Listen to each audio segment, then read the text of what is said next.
안녕하세요. 레인파트너스 이승재 변호사입니다. 네, 이수정 변호사입니다. 사업을 진행하다 보면 세금 계산서 발급과 관련된 여러 가지 범죄에 연루될 수 있습니다. 그리고 가장 많이 문제되는 것이 바로 조세범 처벌법과 관련하여 허위 세금 계산서를 발행하는 것인데요. 예, 세금 계산서는 물건이나 용역을 제공하고 그에 대한 대가를 지급받은 후에 발행하게 되는데요.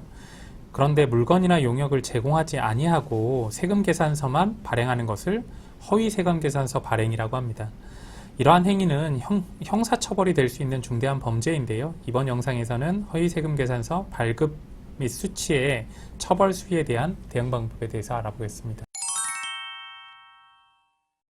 사업체를 하시는 분들 중에는 허위로 세금 계산서를 발급해달라는 나쁜 요청을 받는 경우도 있으실 텐데요. 그러나 이는 조세범 처벌법상 처벌되는 행위이고 사안의 중대성을 고려해서 만일 그 금액이 큰 경우에는 특정 범죄 가중처벌 등에 관한 법률에서 가중처벌되고 있습니다. 구체적으로 처벌 수위를 살펴보면 조세범 처벌법을 적용받는 경우에는 2년 이하의 징역 또는 포탈세액의 2배 또는 3배 이하에 상당하는 벌금에 처해지게 됩니다.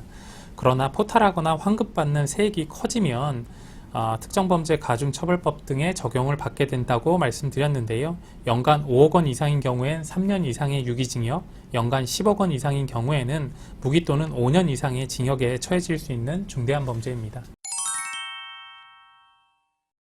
허위로 세금 계산서를 발행하는 행위는 발급한 쪽만 처벌받는 것이 아니라 발급받은 쪽도 처벌된다는 특징이 있습니다. 그래서 발급한 쪽에 대해서만 조사가 이루어지는 것이 아니라 양쪽 모두 조사가 이루어지고 한쪽에서 밝혀진 내용에 따라서 다른 쪽도 동일한 금액으로 기소가 되고 처벌될 확률이 높습니다. 예. 그래서 처음 조사를 받고 처음 재판을 받는 쪽에서 잘 풀어나가는 것이 무엇보다 중요할 텐데요.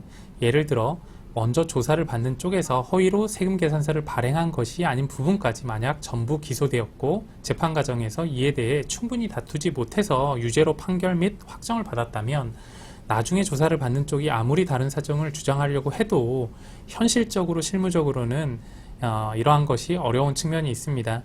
재판에서 사실관계를 인정함에 있어서는 다른 재판에서 인정된 사실관계를 실무상으로 존중하여 함부로 다른 내용으로 인정할 수는 없을 것이기 때문인데요.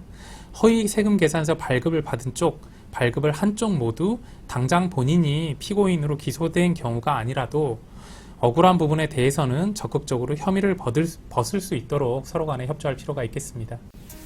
네, 허위 세금 계산서 발행과 관련해서 중요한 포인트는 실거래가 있었다는 점을 밝히거나 허위 세금 계산서 발행에 이르게 된 경위에 대해서 소상히 밝히는 것입니다. 예, 실거래가 있었던 부분과 없었던 부분이 뒤섞여 있다면 재판부에서는 통째로 묶어서 판단하는 경향이 있습니다.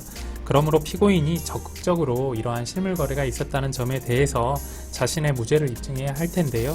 궁금한 점이 있으시다면 추가로 댓글 부탁드리겠습니다. 감사합니다.